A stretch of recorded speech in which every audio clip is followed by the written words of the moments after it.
Hello, everybody, and welcome. We have a special guest today, good friend of mine, an amazing folk builder, Jessica Lambert, is joining us. Hi, Jess. Hi, Matt. While we generate, I guess a couple things on top before we start it. So everybody knows, coming up, the looking at the wrong calendar. Anyways, coming up, and Nick will show you here in a couple of weeks in October, we've got winter nights in Ohio this year. If you guys can make it, please do. Please think about it. Please reach out to your folk builder and let's get you guys there. I would love to meet each and every one of you and spend time with those of you who have already met. And it's a really great opportunity to participate in Alsatru, meet the rest of your AFA family, and be involved in a wonderful weekend. So if you can do that, please think about it. Also tonight, if you want to join in and participate in Super Chat, or if you just want to throw us any donations, you can come to us on Entropy, and Nick can post that link for you. And that always helps out. We appreciate how generous you guys are. It really does make a difference. And rest assured, any questions you guys have, we will get to them. But if you do the Super Chat, we'll get to them first.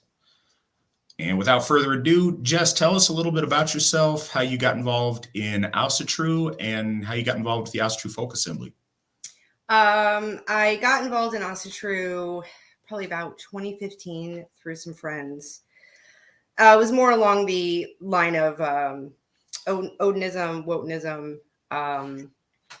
and didn't really... I didn't dive right into it right away.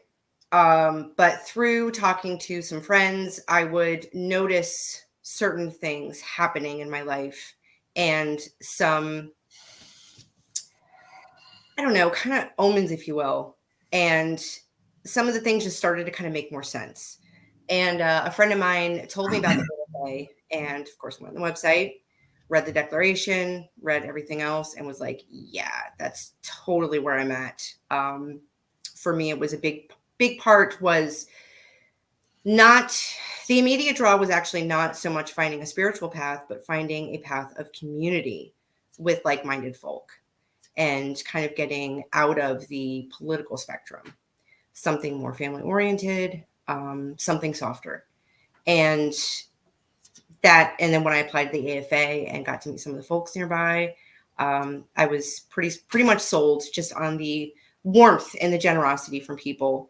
I didn't feel like I was talking to strangers. I didn't feel terribly out of place. It really felt like I'd met a bunch of people that I've always known but got lost contact with.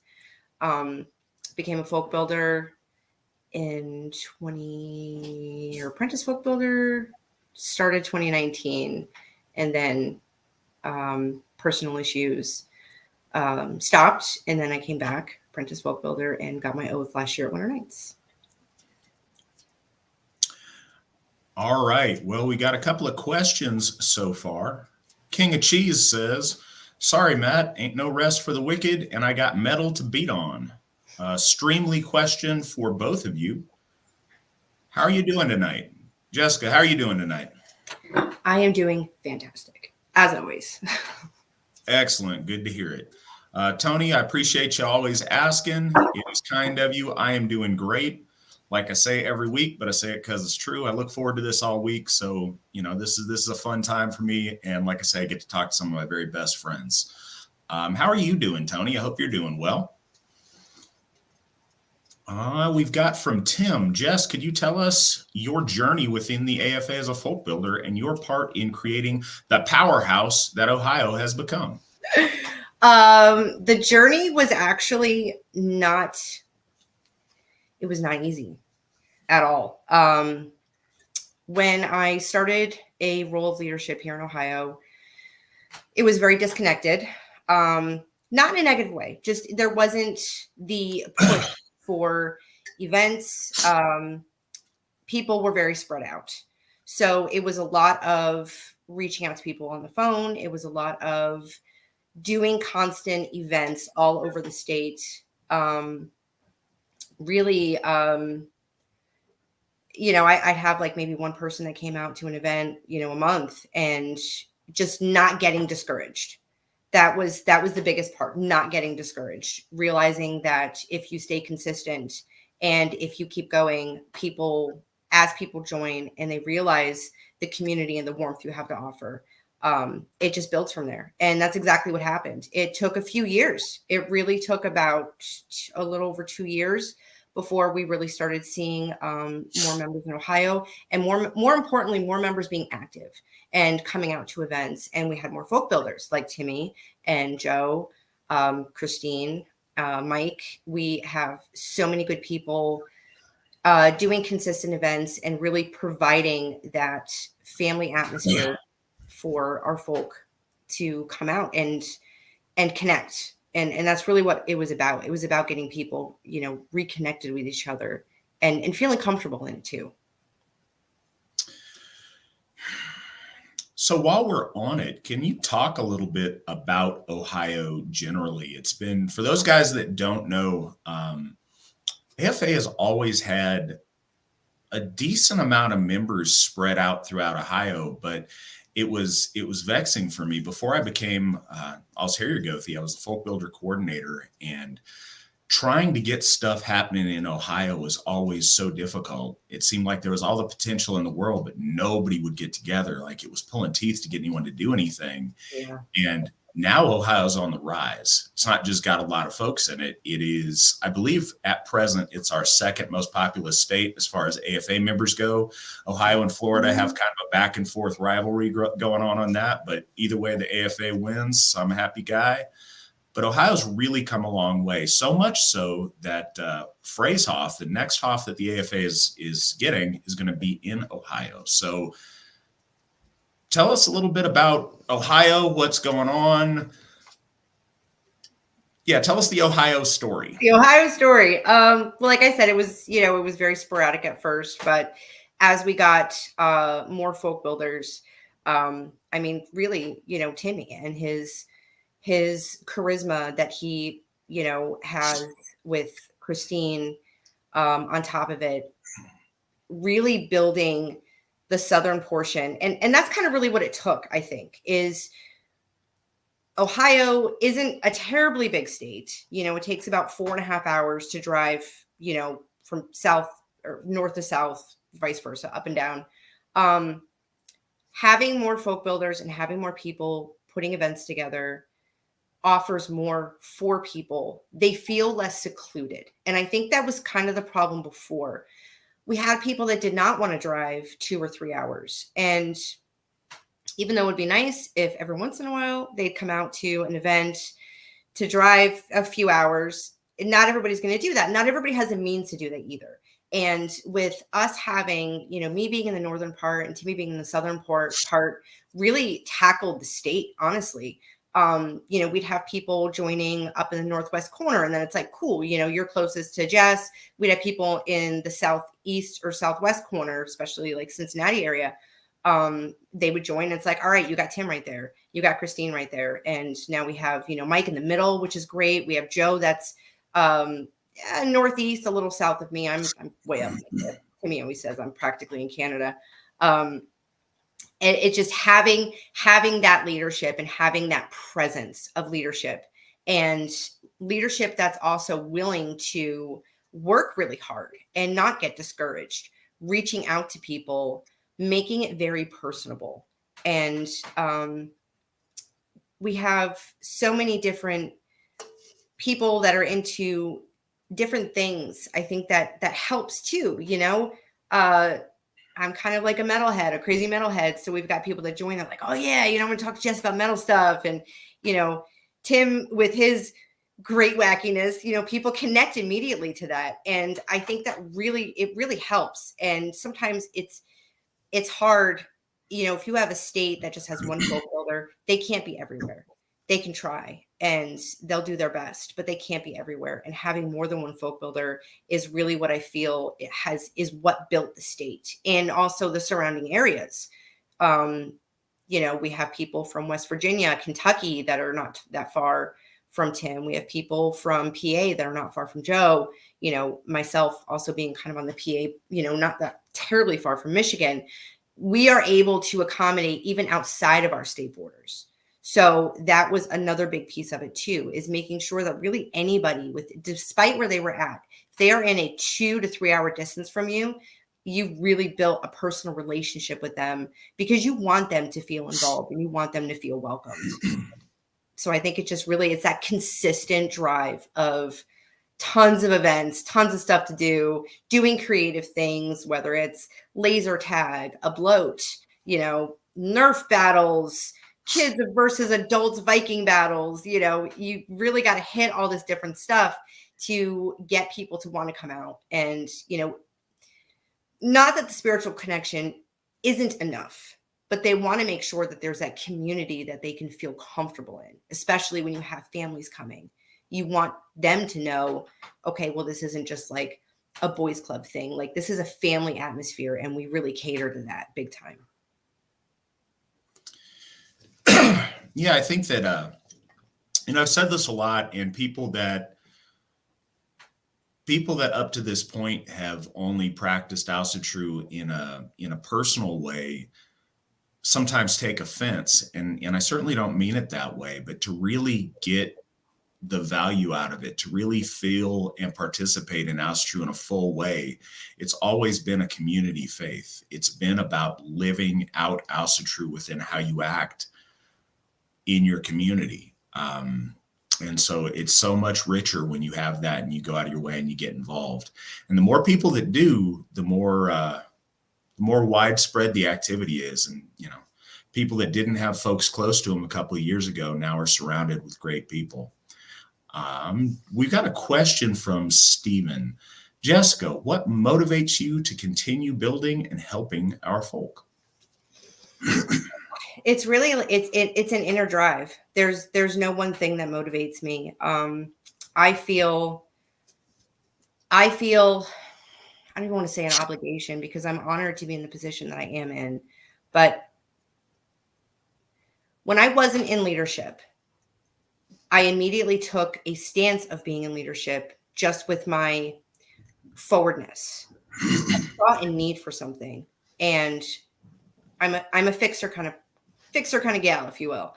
I see a problem or a gap or a need for something, and I try to do my best to fill that. And prior to being in the AFA, speaking with other women, that was always a big thing. We don't have something where we feel comfortable. We don't have something where we feel that we are put in a place that we deserve, that we get the respect we deserve as women. And not in some weird like feminist way, but in a wifely, motherly way. For our children, we need something that our children can grow into, that's going to build good habits, that's going to build good character. And that was really my drive, to be honest. That's totally what it was. It's not about any kind of self-gratification or anything on that level. I'm actually incredibly shy. So for me to have to put myself out there is always kind of a big thing. Yeah, I guess that's pretty much it. Inner drive. Good deal. Nick asks, Matt, how's your week been? And how's the life of being a dad? My week's been pretty good so far. Got nothing to complain about. I'm excited. I got a couple of cool things going on. I'm having people coming over to okay. So anybody who is within driving distance of my house, contact me if you guys want to come to dinner on Saturday, because I'm hosting a dinner over here with local members. And so I'm excited about that, planning a menu for that. So I'm doing good. How's life being a dad?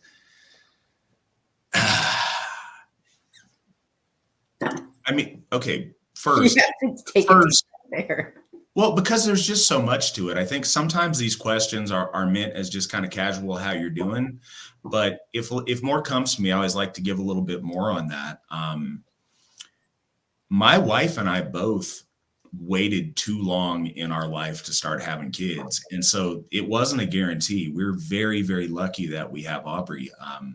Mandy and I were both 39 when we had her. So we didn't know if that was going to be a reality for us. So we're so blessed having Aubrey.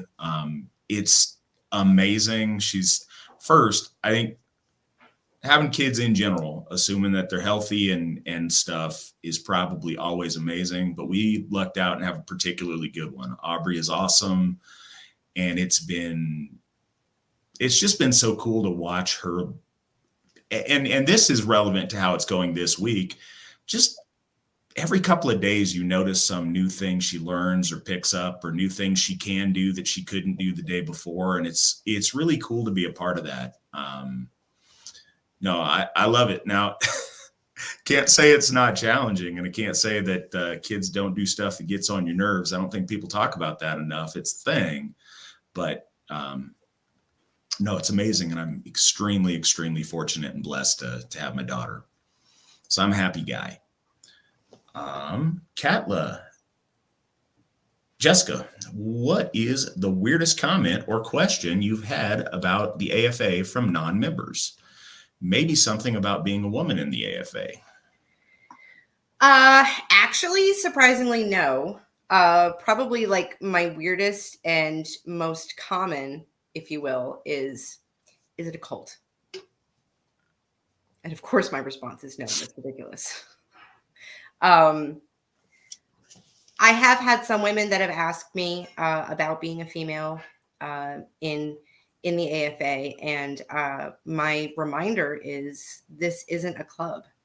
This isn't an MC. This isn't just a social thing. This is a spiritual path, and this is the community that drives that spiritual path. All right. Well, Christine says, Matt and Jess, how do you incorporate spirituality and the gods into your children's life? Jessica, go ahead and go first. I, of course, read to my son the lore, and I have some children's books that he really likes. We also, which is kind of sitting down with him, when something comes to mind, we sit down and we talk about it. And I think where he's actually learned the most, not so much with what we do at home. I mean, we do things at home like honoring the ancestors. We talk a lot about the ancestors and their importance in our lives. I always call him a son of Thor. So we talk a lot about Thor. It thunders outside. You hear him in the house go, "Hail Thor!" He actually puts offerings out in the backyard for Thor. And at night, he'll say, "Good night, Thor." That's his personal relationship with the gods, which I think is adorable. And some of that is not necessarily something I implanted in him. I mean, I encourage it absolutely when he does it and we talk about it, but really going to events, especially our national events, Drake, my son, really, he's so involved during ritual. He looks, when he's in the ritual circle, and especially when Matt does a ritual, his eyes are wide and he's just fascinated with what's going on. And you'll hear him hailing the gods. And even during times that we will galder a rune, he will try to galder that rune. We'll actually talk about it later on when we go home after an event. We'll talk about what that meant. And I feel like for him, he's listening to his inside whisper, his ancestral whisper. He's listening. He's connected. He doesn't have this Christianized brain that he's got to break through all these barriers to make sense of things. He wasn't pre-programmed in any way. He was born into this. And for him, everything comes completely naturally, which I think is absolutely beautiful. And he realizes the family aspect. He recognizes people from events, especially our local Ohio events. Everybody is Aunt so-and-so, Uncle so-and-so. He realizes it's a family. And that is something that's really important to him. Actually went to go celebrate Joe Drodos' birthday. Before we're leaving the house, Drake says to me, "Mommy, aren't you going to grab your horn so we can toast Joe?" And I said, Drake, I think that's an excellent idea. Because we had kind of started this little ritual that whenever we would all get together to celebrate someone's birthday, we would sit around the fire and we would toast that person and thank them for their contribution in our lives and also say something great about them. And Drake was the one that actually, like, he reminded Mom, like, oh, don't forget your horn. Like, we want to do this, right? It's like, all right, yeah, we're going to do this. So that for me is the biggest piece, is just letting him naturally gravitate towards certain things, organically make sense of things in his way. And then when he has questions, he comes to me and we talk about it. So that way it's not in any way, not saying that I would have to force anything on him, but I would never want him to feel like he's forced into anything. And I love that if it's coming naturally, it's more meaningful. Well, Jess has a really good and big answer, and all those things are really cool. I'm the Aubrey's too, so I don't have a whole lot of stuff for her to wrap her head around on things. One thing that I talk about on here that I always do is we've got this, on our staircase, and I've always wanted to have this up my staircase. We got this wall of pictures of my ancestors. And so we point out the ancestors to Aubrey, every morning when I take her room's upstairs and we go downstairs where the living room and the kitchen and everything is. So when I take her down the stairs, I always point to the ancestors, and, depending, she's excited about them. I don't know what about the pictures. She can't quite tell me yet, but if she points at one, then I'll tell her, who it is. And, I point out that, those are the ancestors. All those people love you. And she seems excited and happy about that and goes about her way. So we do that. When she goes with me up to the Hoff, Odenshoff's about 2.5 hours drive from here. So Aubrey and Mandy don't always get to make it with me. She's kind of temperamental on that car ride, so we'll see. But when she does, she's always, one thing that, and I've said this before, kind of a cool perspective since having her, is my daughter is growing up in a world where Hoff's to our gods is her reality. She's never known a world where that wasn't a thing. And so it doesn't seem like an odd thing to me. Us having Hoff's is such a huge deal to me, because when I started in Asatru, that was this distant dream that no one had. That's her reality. This is her norm. She's not having to come to this and wish that we had stuff we don't have. She is surrounded by this her whole life, and it's a really special thing. I really came to me when she was 1 or so, and she's playing in the dirt outside the Hoff and playing with the other kids there, and that was really special to me. But what I was going to say is, since she's literally since she was born, she's been with us in bloat, and I've seen other kids and other babies that aren't used to that, and I'm notorious for freaking those kids out because I get kind of loud and enthusiastic in my bloat, and it terrifies some of the children. And if that doesn't get it, then when I'm splashing people with the meat, I always splash the babies in the eyes unintentionally most of the time, and they don't like it. But Aubrey's always been really cool with it. That's her reality. Her dad's out there giving bloat, and it's completely normal. And she can even sleep through it when I'm out there, full throttle doing a spirited bloat. And it's kind of neat to me that that's a comfortable place for her. Hey guys, we've got a couple of donations over on the side. First from Lawrence, 10 Canadian dollars. Thank you so much, Lawrence. We always appreciate you. Good evening, Matt and Jessica. Jessica, what is your favorite metal band? And if you can't decide on one, your top 3. Lawrence always contributes. Give him 3. I'll give him 3. All right. Probably my top favorite is Demi Borgir. I love everything that they do, even their super early 90s stuff. I'm a huge fan of their symphonic black metal. However, I don't like all symphonic black metal, so they're sort of like the oddity for me. I met those guys, actually. They're super cool. My next up is this. Actually, it's an Ohio band. They're now an international act called Midnight. And they're just like, I call them party thrash because their shows are just so much fun. And they're just totally wild on stage. And it's music that you absolutely can't help headbanging to. Like, you just have to. You regret it after the show because your neck's killing you, but like, you have to headbang. One more. Oh shoot. I'm a really big, my biggest love is industrial music. I could go on and on and on and on about that. Oh man, I'm just trying to, like, on the spot trying to think of like another metal band. I don't know. I'll get back to you on that. I'll have to think about that. But those are my top two. All right, so Jessica owes us one.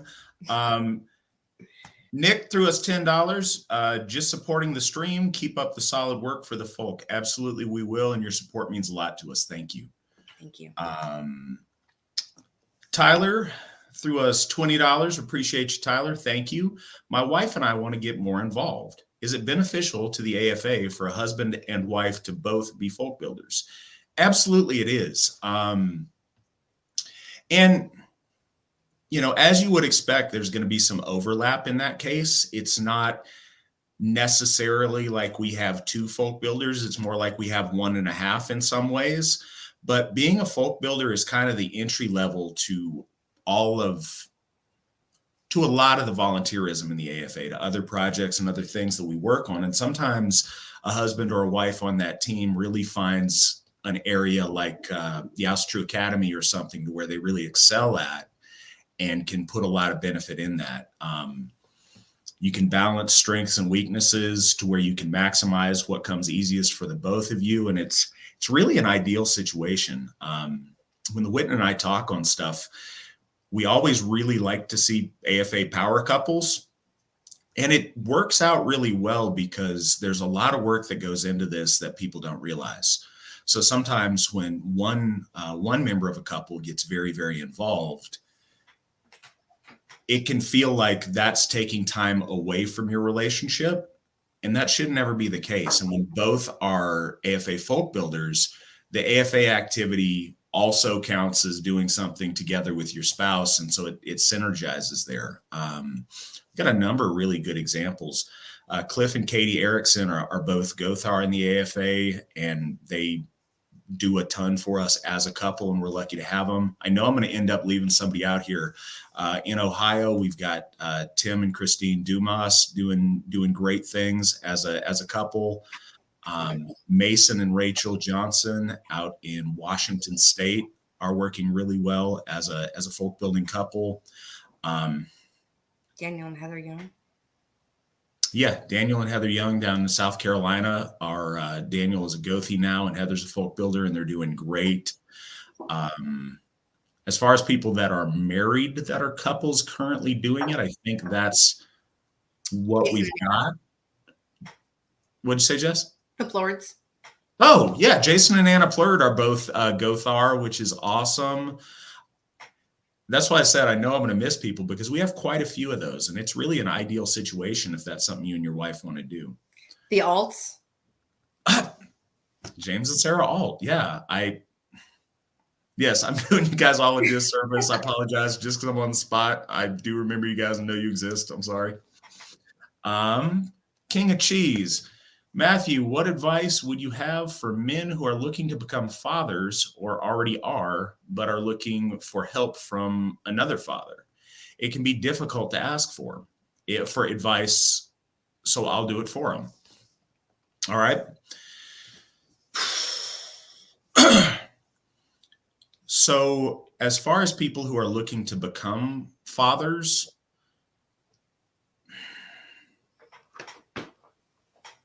I would get married first, but after that's the case and you're in a stable relationship, there's no perfect time. If you're waiting for the perfect time where all the money's right, or you and your wife are at the right point in your life, or all the stars align, you're going to wait yourself out of some really, really good opportunities. Don't do that. Men and women, get married first, because I think that's really important to be in a stable relationship, to have your children in if you can. But after that, there's no perfect time. Perfect doesn't happen. Don't ever let perfect be the enemy of good. As far as fathers that need help from other fathers, man, just ask. There's so many things, and I know this. We had Aubrey right in the worst throes of the reactions to COVID. So we were very, very isolated. in a lot of ways. And it's hard. It's hard being a new parent. It's hard being a dad and trying to deal with the emotional upheavals of, your postpartum wife and all the things she's going through and all the things infants are hellacious and they're amazing at the same time. There's tons of really great things, but nobody prepares you for the just extremes. And it's hard when you're helpless and you don't know what to do. You don't know what this child wants. You don't know how to help them. All you know is that you're tired, your nerves are fried, and this little potato is nonstop screaming. No, it can be really hard. So Yeah. reaching out is really important, and realizing, and this is the secret that nobody told me, no, it's way harder than it looks. It is the most difficult thing I've ever had to do in my life, is getting through infancy being a dad. I wouldn't trade it for anything in the world, but it's so much harder than people realize. And know that the rest of us have had to be through the same things you're going through. And any of us would love to give you advice and tips, or at least, commiserate with you about some of the hard things we've all had to just keep our head down and push through. But yeah, I think just knowing that, I know it's not necessarily super helpful, but it's kind of what I got. Hey, Matt, I'd like to do a kind of an offshoot on that if I can. You don't know nothing about being a dad? Not being a dad. I'm just playing. Of course you can, Jessica. I'm just playing. Something for the women out there to know, and something that I've seen, and something that I do constantly check on with our new moms. Postpartum, it's a real thing, and if anyone ever feels the effects of postpartum depression coming along, there is absolutely no shame in reaching out to any woman in the AFA. If you need a folk builder, talk to a Gothi, talk to Katie, reach out to somebody. That's my public service announcement, if you will. To keep playing off of that, this is something that I don't think people realize often enough. The AFA is a family, and most people get into it for that reason, or that's their favorite thing about it once they become a part of it. Our Gothar, literally, talking to them, most of our current Gothar, the reason that they wanted to pursue it is because they want to help people, and they want to have those exact conversations with people. Please take them up on it. And as far as anybody else and members go, again, there's nothing I'm going to say that applies to 100% of people, but in general, people want to help. When we see people that we care about struggling, we want to help them. And so often we are so powerless to do anything to help these people with the stuff they're going through. We want to be able to help. If you reaching out and wanting some advice or getting us to talk to you about something provides us an outlet to help you, we feel good about ourselves. We feel happy we did something positive. Most people want something to do to help. So give us something to do to help, not just as leadership, but other AFA members when you need the help, because most of us are just itching for opportunities to do that. Makes people feel good about themselves. It gives them something to do. And heck, if they're going through a hard time themselves, it gives them something to focus on outside of their own problems they're dealing with. Most people want to help and are ready and just wish folks would ask for it more. Christine, Jess, tell us why Flecktarn is a staple to everyone's wardrobe. I'm like the only one that doesn't have Flecktarn in Ohio. It became oh my God, maybe you could help me out on this. It became a thing, and I don't even remember how. We had a few members that just always had Flecktarn on, and then a couple other people started wearing it, and then at like events, everybody's like, "You're ever gonna wear a Flecktarn Ohio?" I honestly can't. I know we did it at Ostara. We all made sure that we took a picture with Flecktarn on. But I don't know. Is Mike the culprit for that potentially? him always wearing his flectarn. I can't remember how it actually, who's the one that brought it to the table, and then it just like dominoed after that. Became like a thing. It's a case of peer pressure imperialism. Sarah says, Jessica, how do you encourage spiritual growth for AFA women? There's a lot of different ways. Really talking to, just talking. I guess there might not be a ton of different ways. Just talking and finding out what is their connection? How are they connected? How can we make them feel more connected? Do they need resources to, academic material? Do they just need to sit down with other women and talk about their connection to the gods and incorporate that at home? We have a lot of, within the AFA, especially now, we have lore studies, we have rune studies, we have the crochet coffee group, we have oh my god, there's like I think some new ones even added that I got to be honest, I'm not even sure. I know I've seen them, but I haven't been to them yet. As far as it's the connection. It's the connection that they will feel when they start moving in a spiritual way. And sometimes too, how they define their connection, because everybody's connection is different. How they define their connection might actually make them feel a little bit easier inside. Women are always feeling some kind of anxiety about something, whether it's, their mothering skills, their job, their home life, their marriage, their relationship. Sometimes they will, I don't want to say they'll find an answer in that, but things will make sense as they learn, and as they learn with other people as well, and grow those connections with other people. I hope that answers that.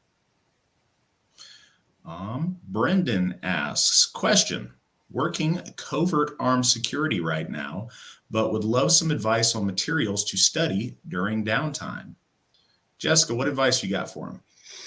Materials to study. Well, of course, there's Steve McNallen's book.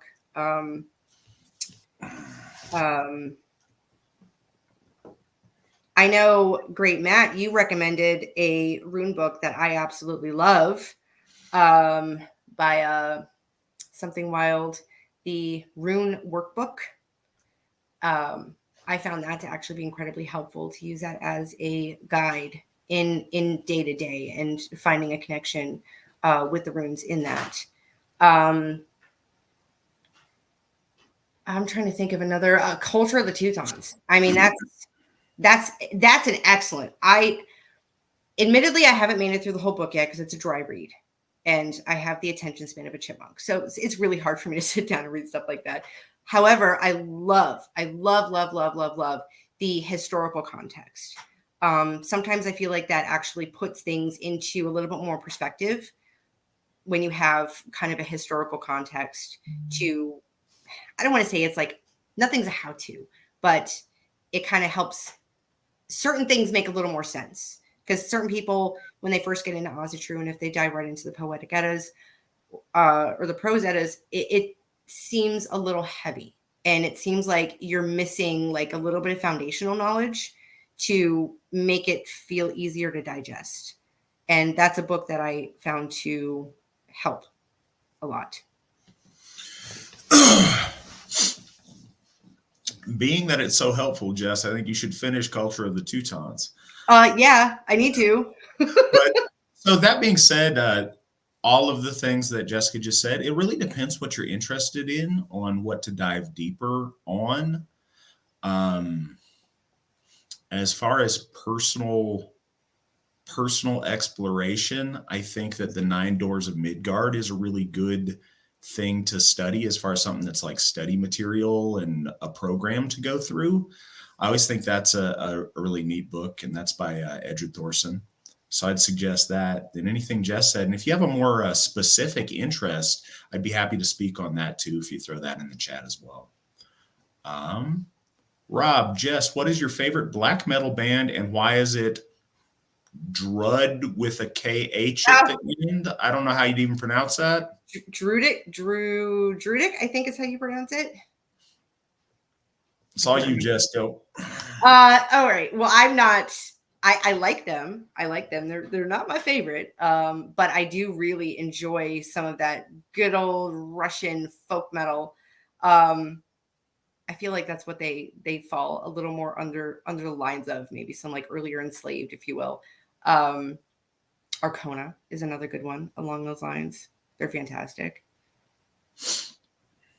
Favorite black metal band, though, I think earlier I had said Dimmu Borgir. So our next question is from Catlin. I think it's a follow-up for you, Jess, but because she didn't put a name on it, I may chime in at the end. Maybe you could expand on why/how the AFA is a religion and not a cult, and the difference. I mean, it is a religion. I guess some cults would claim that they are a religion. This is something that's not out of left field. This is something that is, we're not a recreationalist group, but the roots of Asatru are obviously a lot greater than something like the Spaghetti Monster or some of those other asinine UFO cults. We don't do your typical gathering in a commune and all wearing a uniform and having some ridiculous manual that we follow and some kind of strange set of rules. It is a spirituality, and it has extremely old roots, and it's a very family driven. The AFA is very family driven. I think we've said that many times. I don't know, Matt, how would you expand on that? Well, so here's the thing, to be completely honest, it's a matter of semantics. Cult is a word that people have ascribed certain connotations to. So now it's just an insult word that you use against religions that you find to be nuts. Yeah. In a traditional sense, any of the religions devoted to any of the gods were by definition a cult. So I don't think there's a real answer to this, because it's a linguistic conundrum, because in the modern day, so many terms have taken on a life of their own. One of the things that when people talk about modern cults, a lot of it has to do with enforcement. Because people refer to cults in a very derogatory sense, people tend to identify cults as things that try to forcibly cut you off from family members and find mechanisms of control to get cult members not to leave or to stay in the cult. And I think it's important in the AFA that folks know we don't do that. Yeah, we want to encourage you guys to stick around, but we're not into forcing anybody to be here that doesn't want to be here. It's very voluntary in that sense. I think something else with cults is legitimacy versus not legitimacy. The AFA is a religion in every sense of the word, and we've got nice things. We've got stuff figured out. We've got families and happy people. And we have none of the negatives that people tend to directly associate with cults. Nobody's being taken advantage of. There's no mechanism to force people to not be friends or family with anybody that they'd like to be. And so none of that's really relevant. And I think that's the biggest issue, certainly in the United States, when people talk about cults, is the exploitation and the means of controlling impressionable people. And that's not what we're after. Yeah, within the AFA, we have certain amount of rules and standards, but nobody's a member that doesn't want to be, and everybody's free to leave whenever they'd like. So I think that's probably the main thing I'd say. And I'm watching some of the side chats. First, Steve, thank you. I'm glad that you think orange looks good on me. I appreciate it. Also in the side chat, I saw somebody said they watched the interview I did with Desert Heathen a couple of weeks ago. I'm glad somebody did. I don't think that got a whole lot of views, but I'll tell you this, I don't agree with the guy on everything or whatever, but he was very nice to me. It was a very respectful interview. I appreciated that. I appreciated him having me on and having the courage to ask me some questions directly that a lot of people just assume and make up answers to. So kudos for that, for the courage to ask and the hospitality to have me on and to be very polite. I really do appreciate it. Thor asks, what books would you recommend, Jessica? I know we touched on a little bit before with just good material. From what I have read of Culture of the Teutons, I really do enjoy it, even though it's dry. I'm trying to think. So one thing that when I was first reading the lore, and I read the Poetic Eddas, and I did have a hard time digesting the information, having no good foundational knowledge. I actually read, and I still read it to Drake, the Delaries, if that's how you pronounce it, Norse mythology book. That really actually gave me a really good, easy foundational knowledge. I actually recommended that to a few people that were getting into Asatru, asking me about the lore. I'm trying to think what else. Of course, the runic workbook. There's also a I don't remember who did it. There was a rune book called The Beginner's Guide to Runes, which I found. I know there's a bunch of those.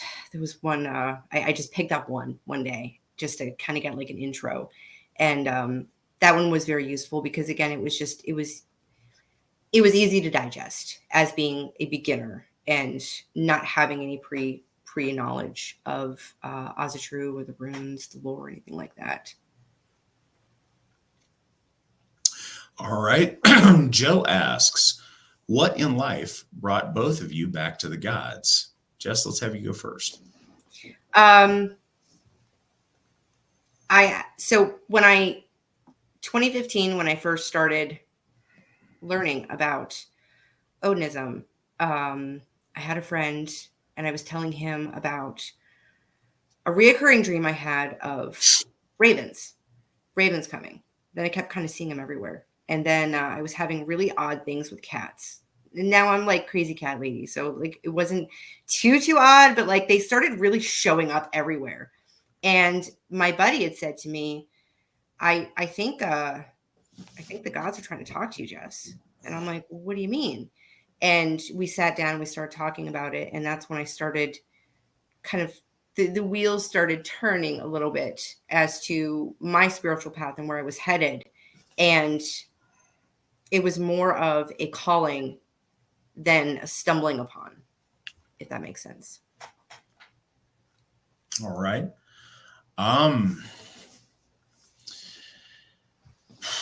So at the time that I came home to Asatru, I was at a crossroads. I've always been a very spiritual person, and I've always certainly felt the need for spiritual fulfillment. And I had just broken with Christianity. I was a Jehovah's Witness at the time, and I rejected that. And the entire premise behind it, part of my rejection of it was having read my Bible very thoroughly several times to try hard to beat a square peg into a round hole. I finally came to the honest conclusion that the values of the biblical God are not things that I think are right. And not knowing what else there was, I knew that at the minimum, I didn't want to be part of that. And so it left me in a very strange spot. And I really didn't know what other options I had. This was around 2001, 2002. So being a young white man in the United States, I didn't really know what there was. You kind of, if you don't really examine it or think too hard on it coming up, most of the different religions out there do tend to have an ethnic context. Christianity is really unique in that it doesn't. Islam doesn't, I guess, technically, but you have a thought in your head, certainly at that time in the United States, that's for Arabic people or Turkic people. You know, I'm not Jewish, so Judaism wasn't really an option, and I'd already rejected that God. So there was Christianity. What else was there? And you know, I wasn't Indian, so I didn't think that Hinduism was a thing that. So I sought for what our ancestors had before Christ came, because I knew that was a thing. I knew that Jesus was, you know, a Jewish man in the Middle East, and that was an ethnic God of the Hebrews. So what was going on in Europe? What did we have? And, you know, I had an understanding of mythology, I guess, but I decided to take that seriously and try to reconnect with it. And that's what brought me to this, generally speaking. But at that point, and I've heard this from a couple of people. Jason told me this was a similar thing that he had last week. I thought I was the only person in the world doing this. And I was initially just Google searching for, you know, archaic Viking age material on it, because I thought that, you know, those were the last people that worshiped our gods.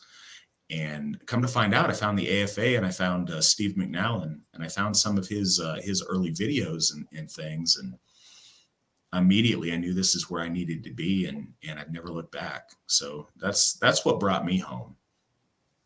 Lawrence with another 10 Canadian dollars. I appreciate that. Yes, what Matt said, cult has so many definitions. I studied cultic phenomena after my Christian experience, and the three things that almost always come up in classic cults are psychological manipulation, emotional abuse, and undue influence. Avoid at all costs. Yeah, just to follow up, those are all things that just aren't a part of the AFA. We don't want to twist anybody's. And so, and I really mean this, it's not just, you know, I wonder who would say that they do want to do these things, but realistically, we want enthusiastic support on things. We want people that want to be here. It's too much work on something we don't want to do to try to find ways to manipulate and enslave people into forcing them to be part of Asatru. That's not something we're at all interested in doing. And we've got things we'd much rather do with our time and our effort than to hold people down in that way. So I hope that makes sense and answers the question a little bit. Sarah, Matt, this last weekend you did a Journey to Manhood ceremony. Could you explain what that is and the importance? Sure. First, the name, it's not copyrighted. It's just something I came up with on the fly to tag that picture in. The AFA, we've been going back and forth over how to do this for too long. We need to go ahead and solidify some ritual on it. But coming of age ceremonies are things that some parents have wanted us to engage in, and there's been some demand to be part of. So this was one of those scenarios. There's a young man, and he's, you know, trying to think how old he is at the time, but he's pretty young. So we didn't want to do some kind. All right, collect my thoughts so I'm not babbling. So one of the things that we've always been opposed to, and we still are, we're not going to do a ceremony that pronounces a boy to be a man and then still treat them like a boy. And certainly here in the United States, it becomes very awkward to do that ceremony until someone is 18. So in the AFA, we don't want to do those ceremonies until somebody's legally an adult. Because when we ritually accept a young man or a young woman as an adult, that means something, and we are then accountable, and we've agreed that we're going to treat them that way. You can't do that and then go home and tell them it's bedtime, or, you know, who they can date or this, and you can't go do that. So you need to trust them as an adult at the point you do it. But what is important to us is that it's a process, and there's that period. So in this particular child's case, the idea was to start this at, you know, however old he is, 10 or whatever he is, to say, hey, today you're going to start learning to become a man. You're going to put aside the childish things and start learning manful things. So there's going to be another ceremony for him when he's 13, a midway point to mark that amount of his progression, to see how far he's come. And then there'll be a follow-up final ceremony when he's 18 and he officially becomes a man. But it was a really special ceremony, and it was something that his dad put together that was very, very nice. And I thought it was really powerful. It was just with the men because, this is about accepting him as someone who's trying to become one of that group. And it was really nice to be a part of. And it's the first one of those ceremonies I've been an active part of. Tim asked, Jess, what's your favorite thing about being the lead runestone editor? Also, the websites look great. Thank you, sir. So it's going to sound weird, but my favorite thing about being the lead of the runestone editor is that I was able to do something on the back end that I knew that was necessary, that I also knew would take the workload off of somebody else. I knew it was something that I was fully capable of doing once I was trained on everything to do, and allowing that other person to go and do other things that they need to do and taking that workload off is probably the biggest gratitude from that. Aside from also seeing it grow, we have an amazing runestone team. Everybody that is on it is top notch. We really all work together. Great ideas have been put in. Timmy himself has also given us some fantastic ideas for some new sections that we can put in. Growing it past just events going on, giving it more content, giving it something that people actually want to read. And there's a lot of work that goes on, behind the scenes on that, making it a reality. It's probably, but like I said, one of my favorite things is just being able to contribute to something that helps move the AFA forward and taking something and making it the best it can be. All right. Tim also asks, Matt, do you have any requests for the folk listening? Sure, Tim, since you asked, got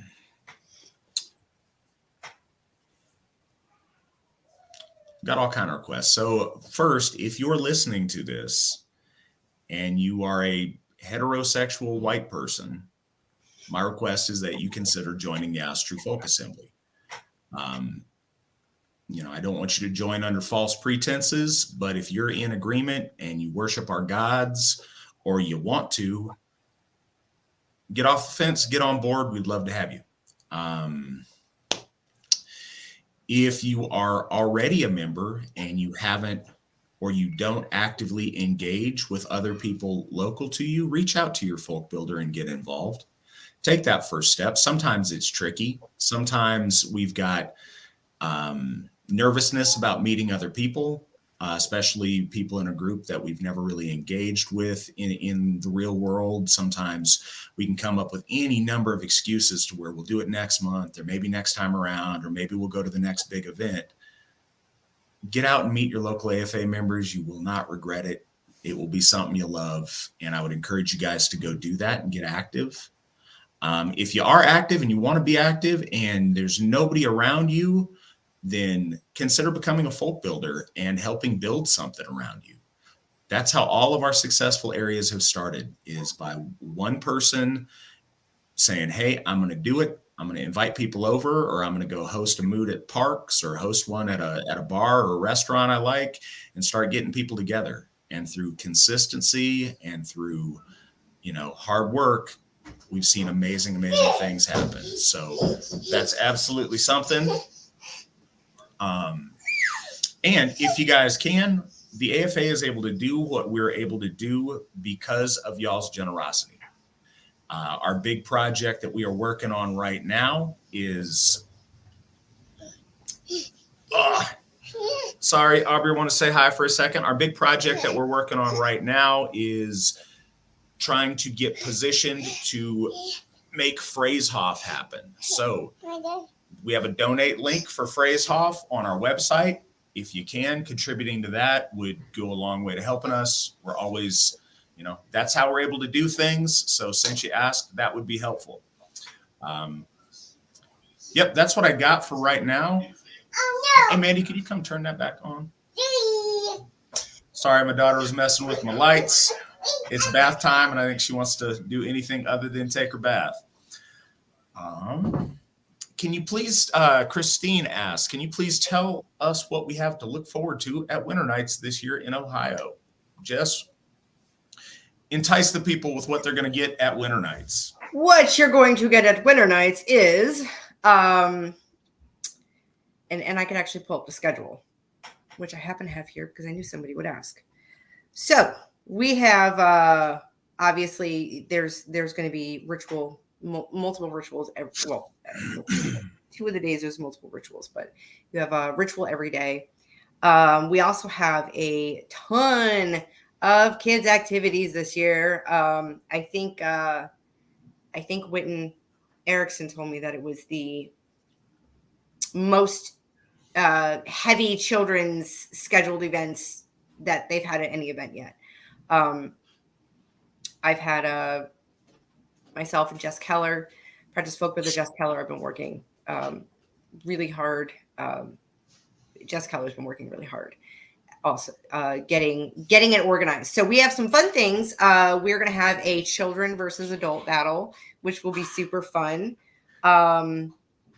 There is a Oktoberfest dance for the for everybody if the kids are still up, but for the adults to have some fun, let loose, party. We have we actually have a really cool project for the teens to build a Yggdrasil tree, and that's going to be displayed actually in the Great Hall. So they're going to work on it Saturday, and it's going to be displayed there. Great Hall, as in the room that we will be eating in and doing other things. We will have men's and women's groups, as always. The Desir presentation by Witten Spawn Harrell. And we're going to have a little, let's see here, what else we have. We have a Rites of Initiation. There is the Great Desir Bloat that Miss Katie Erickson does, which is always super powerful and super awesome. Halloween parade for the kids. You give them candy and they could get in costume and just kind of get, the fun October Halloween thing on. Of course, Sumble. And we are going to have actually a children's bloat. That's going to be led by Witten Erickson. So lots of fun activities. I didn't give you everything because I didn't want to spoil too much. So that's just some of the stuff off the schedule, some highlights. All right. Sarah says, Jessica, how many cats do you have these days? I have 3. I wish I had more, but I'm not allowed more. Actually, I'm going to be down to 2. I have one that's super old that every day I look at her and I'm like, are you still breathing? Still breathing? Okay. So soon I'll be down to 1. I'm not allowed more. I wish I was. I have one that's just kind of like a little too feral to stay inside. So gotta kind of rehome her because she's not catting like she should be in the house. So. All right. Well, Cody wants to know, Jess, can you tell us about the feelings you had when taking your folk builder oath? Oh, Cody was right there. You know how I felt. I was trying really hard not to bawl like a baby. Of course I couldn't because I had like laryngitis or something that weekend. So I couldn't even talk. I had to like whisper everything. But I was so overwhelmed. It was such an amazing privilege to be seen as, to see the hard work and everything that I put into it. Cause that when you're a folk builder, like what you put into it, that's your soul. Like you're putting your soul into this. You're putting such a huge part of you and it is such a huge part of you. You're putting into it. So to get that recognition and realize that, you've achieved to a certain point where you can take that oath that is something you take for life. That is not something you take like lightheartedly. That's something that you take with intent of dying with that title, to be honest. I mean, and it's super overwhelming, and it's unbelievably happy, and I don't know, it filled my heart so much. No, it's a very special time. I remember when I took my folk builder oath in midsummer 2010. It was certainly an honor to oath you in, Jessica, and you're doing great things. I'm very proud to have you with us. Thank you. Shay says, good evening, Matt and Jessica. Thank you both for making the AFA better through your efforts. Hail the doers, and do either of you have an interesting ancestor story that you wouldn't mind sharing? Go for it, Jess. Interesting ancestor story. I don't want to say not terribly interesting, because she's always in Sunville. I always hail my grandmother on my mother's side, because she is a very inspirational woman. She had 4 kids, severely alcoholic husband, spent all the money on booze and whatever. She had to work to basically provide for the family. And she also battled cancer for a really long time. She was always sick. I always remember my mom telling me she was always sick. Even when my mom was a teenager, she was sick. Stuff wasn't right, but she was always pushing through that.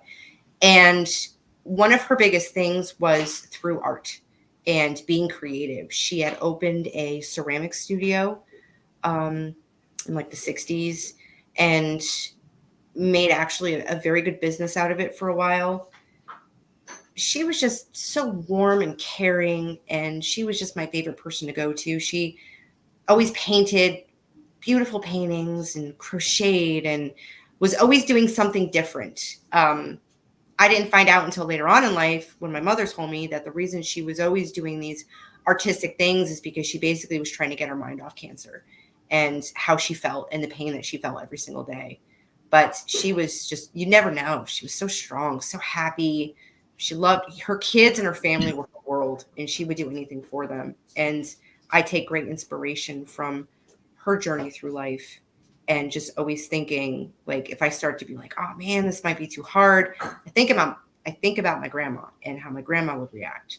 And I always think that when I'm doing something and how I'm doing in life, that she's there. I really think I know she's there. She's there. She's cheering me on. She's going, right on. I knew you could do this.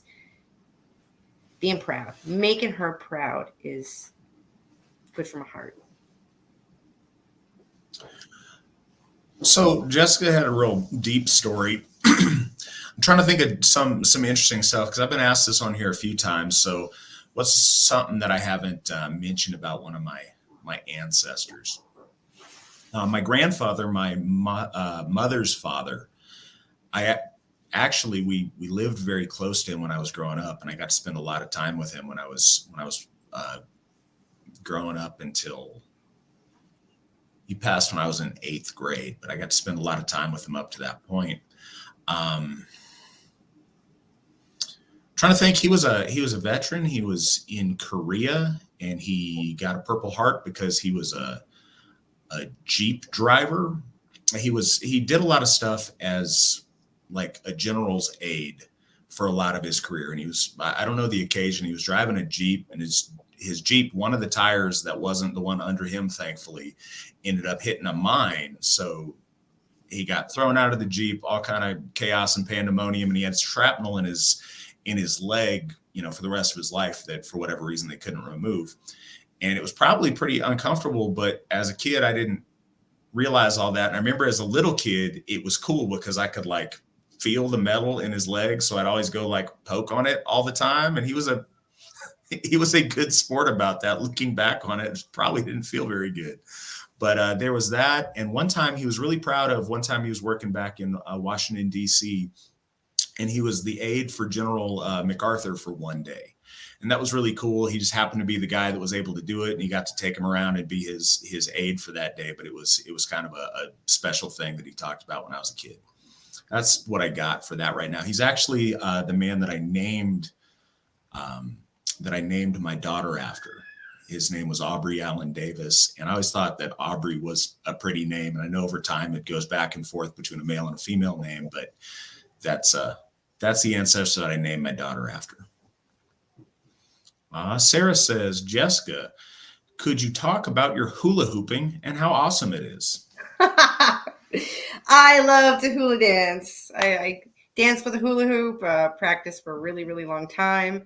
It's kind of become my thing. Whenever I go to events, I always bring hula hoops to teach other people how to hula hoop, because they're always like, oh, I can't hula hoop. And I'm like, bet I could teach you. Really good exercise, excellent core workout, helps lower back pain. And it's fun to kind of, as they say, be free in your circle. I know that sounds like hippy dippy or whatever, but it's nice. You know, you just sort of put on a song and you hoop and you start learning other tricks and you flow with the gravity of the hoop. And I hula hoop at clubs and events and my yard, my house. I read and I hula hoop. So there you go, guys. If you want to hula hoop and you come to winter nights, you may have an opportunity to hula hoop with Jessica. Falk the Rude, $25. Thank you so much. We appreciate it. Says, thanks for being so inspirational, guys. Well, we really appreciate it. And we're glad you're always here. You're always generous. You're always listening. We appreciate it. King of Cheese. Matthew, when does having a special connection to one of the gods become a sort of monotheism? And how do we avoid that? Where is the line crossed? I think an uncomfortable truth with a lot of things in Asatru certainly is, I don't think there's a line. I think there's a big gray area that can shift that way. And perhaps that's what makes it something we need to pay special attention to, because there's not like one moment that you necessarily have gone too far on it. What I do think is there's a neglect that goes on that you can become aware of. Just like at Sumble during the ancestors round, if you always raise the horn to the same ancestor, maybe you should spread the love around a little bit, because you have other people that need to be remembered. If you find yourself and all of your devotional work is aimed at just one deity, you should ask yourself why. And you should think of ways to incorporate our other gods and goddesses in your practice. There's no reason for any of that to take away from any of your worship of our other gods and goddesses. It's one of the beauties of polytheism. And the danger, I think, is in us as a people being neglectful. It's great to lump praise and worship upon one of our gods. That's fantastic. But I would never want to see that go to the point where others of our gods don't get their due worship and don't get that attention, and at worst eventually fall into obscurity or are forgotten by our folk. That's a terrible fate, and I would want none of our people to ever do that to one of our gods. So just being mindful of that, and always making a point to, when you recognize that you do it, to go outside of your box and make an offering to one of the gods and the goddesses that you don't often do that for. And I think being conscious of that and doing that with regularity will really add a lot of benefit to your life and will be appreciated by our gods and our goddesses.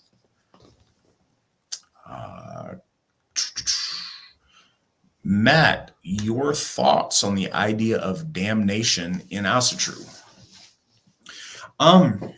Yeah, so Asatru isn't anti-Christianity. It's its own religion unrelated to other systems. So I think people get in a binary thing to where if Christianity does one thing, then Asatru has to do the opposite. If there's rules, then there can't be rules over here, and that's not the case. But it's a lot more tricky. It's not one sin equals death and you're redeemed by a savior. But it is a complex matrix of your personal honor and the honor bestowed upon you by the group, and how that fluctuates due to your actions over time, and whether your honor increases or decreases. There's some people that are just terrible people. And at some point of terribleness, and we see this from our lore, it talks about those people in the afterlife going to the strand. And it talks about venomous snakes and venom. And we believe that the venom is a source of disillusion. It's not the way of our people to be sadistic and to torture someone in an eternity of hellfire every single day for the rest of eternity. That's extreme. But there is a point where your raw materials are going to such poor use that you get dissolved, your you-ness gets dissolved and put back into the folk soul to be put to some kind of better purposes. And there's some people that are just terrible folks to where they're that big of a dirt bag that's what happens. But I think for most people, it doesn't quite work like that. I think for most people, they just end up leaving their family a much worse inheritance. And I think their existence in the afterlife is probably going to require a lot more work before they ascend to something better. One of the other things is we know a lot of truths, but we don't know a lot of the details, especially about the afterlife. And I think that any of us that claim we know exactly what happens to folks after they pass with a whole litany of specifics is not being truly honest about their confidence in it.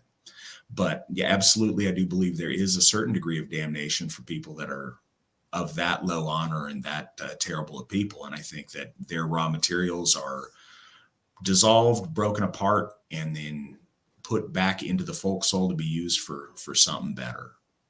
Lawrence, with another 10 Canadian dollars, thank you so much. Jessica, how do you deal with Northeast winters? And if I'm not prying too much, what are you drinking from the yellow labeled bottle? Well, of course, 'tis the season. Jacko, my favorite Sam Adams seasonal beer. Northeast winters, where I am in Ohio, I'm in the snow belt. So when everyone else in Ohio is like, oh man, we're getting 4 inches, I'm getting like 2 feet. I got a car that can drive through it. That's kind of all you can do between that and the snowblower. Then you're good. Throw my cat in 2 feet of snow, see how she reacts. There you go. Gotta entertain yourself. Martin asks, question for both or either of you. How do you approach the subject of our faith when it comes up with a Christian family member? Jessica? I actually recently had this. Somebody asked me about if I was willing to take my son to a Christian church, and let him experience Jesus. I said, well, I'm not going to do that because that's not, and I'm not hostile towards it or anything. Just that's not what I would do. He's 6, let him grow up, choose his own path. If he still feels that this is his path, then I'll support that. If he feels it's something else, I'm not going to chastise him for it.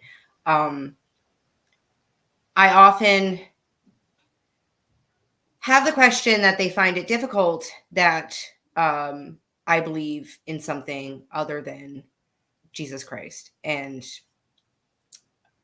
my response always is, what I worship is older, and I feel more of a connection to it, and I always have.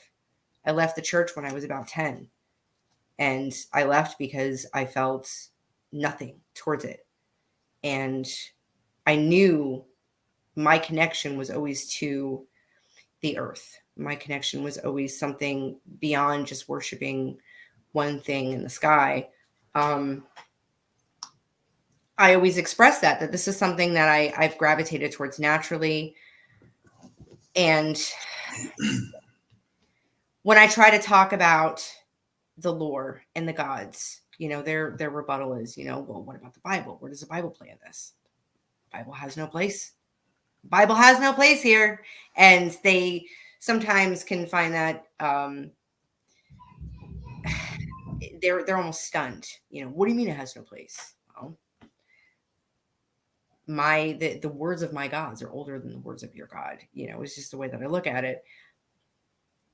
I don't know. I guess it's a lot of kind of going back and forth on things. It's a lot of, pushing, or not really pushing, but stressing the point of, this is an ancestral faith as well.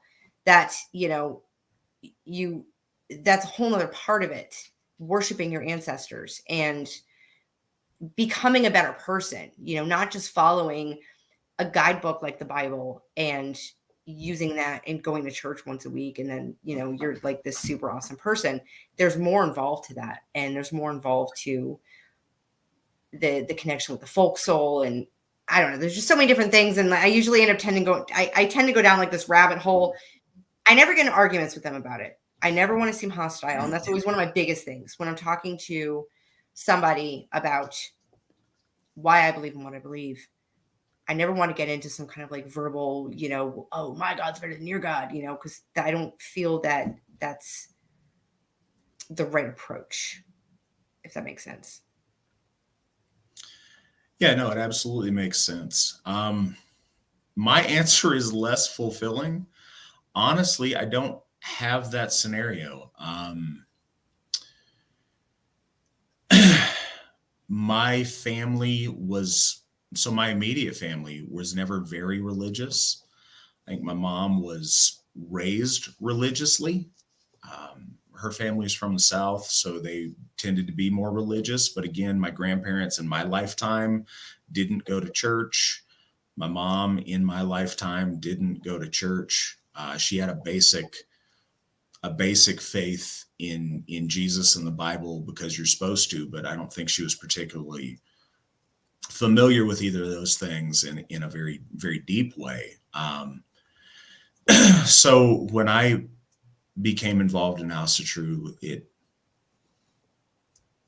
the conversation never really happened because I don't think it was a very important thing to her. I think at first she thought what I was doing was kind of silly or kind of fun or like a fun hobby thing. And as some medical things happened with my mom and she ended up living with me for a time, she had a series of strokes and she had some early onset dementia. And there, when she was still very with it, and she lived with me for a while and was there when we'd have people over to the house for feasts and for celebrations. She actually went out in the circle with me for bloat once or twice. And I think she learned very quickly that it wasn't just a hobby or something silly, that it was very serious.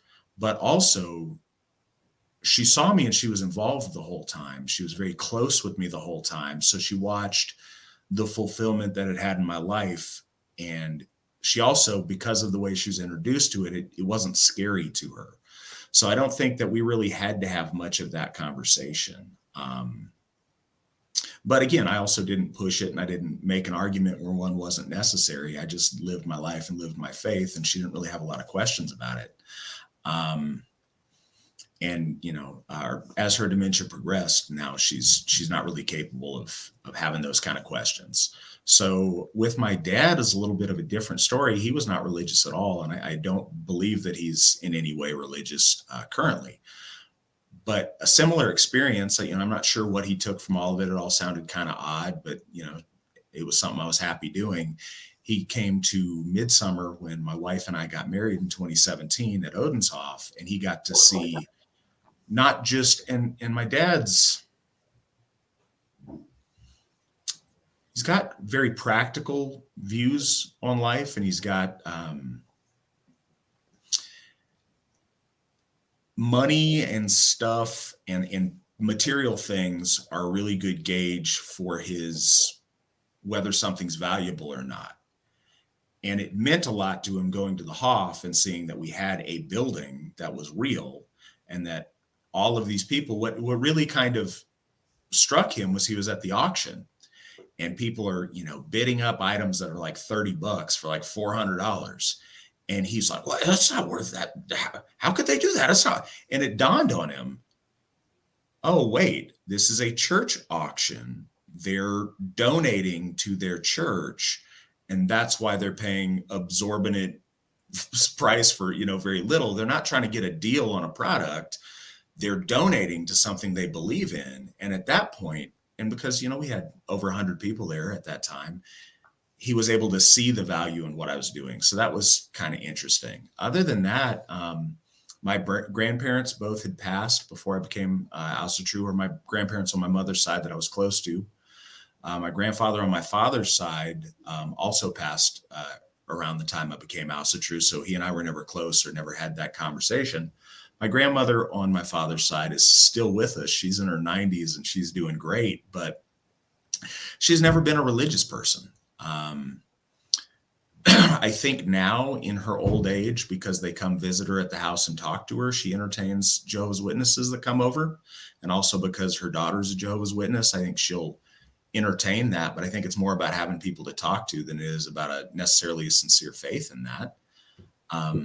My aunt and my cousins are Jehovah's Witnesses. And again, we've never had the conversation because you don't get to. The Jehovah's Witnesses do something called disfellowshipping. And especially if you're somebody who's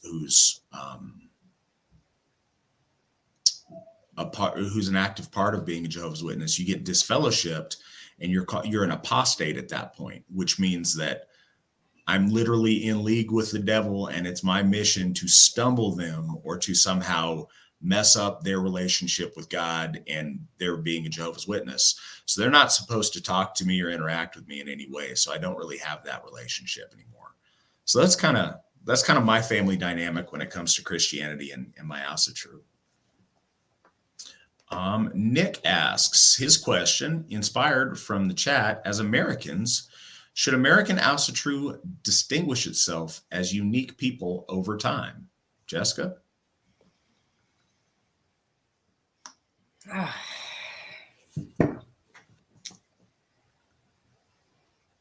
I don't want to say that it should. I mean, that's a deep question. I don't want to say that.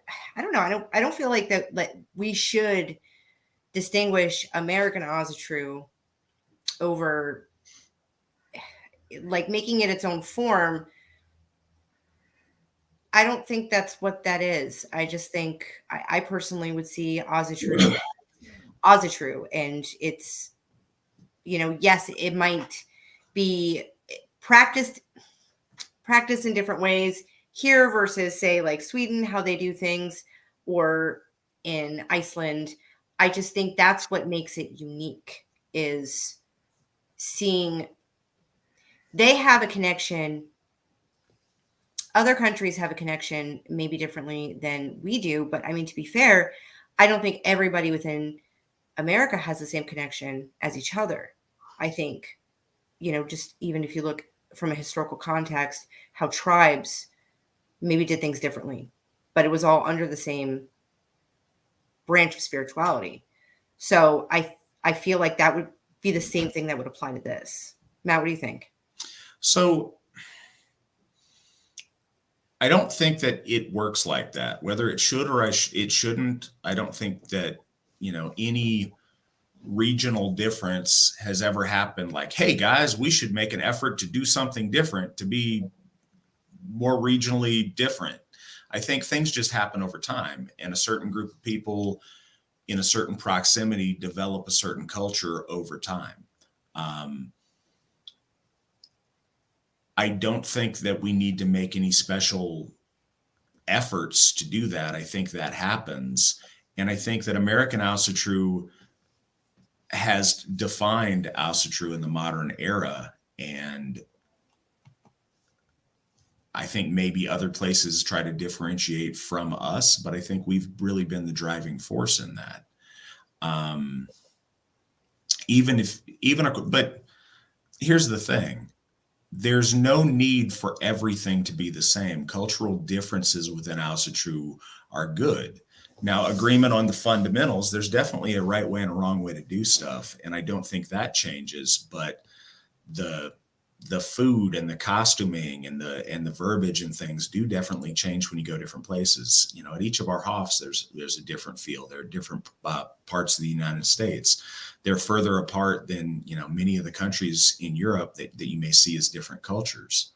I imagine that over time, there would be elements that do look different in different places. And some of that's healthy as long as the unity of us being united in the correct worship of our gods is maintained. I think that, you know, at any point in history, different groups of people have practiced our faith in different ways based on their differing circumstances. But I'd like to think that anyone at any of those times, if they were picked up and dropped at an AFA event, would understand the basics of what's going on, would feel the connection to the gods, and would feel the connection to the folk, even if they didn't speak the language, or even if they were from a different time and a different place. So, yeah, of course, American Asatru is going to have a different flavor. I think that Appalachian Asatru is going to have a different flavor than, you know, deeper South, Southern Asatru, than Northeastern Asatru, than, you know, Midwestern or you know, desert Asatru. I think all of those things probably are going to feel a little bit different, but I don't think that we should focus on dissimilarity. I think we should build on the things that we have in common.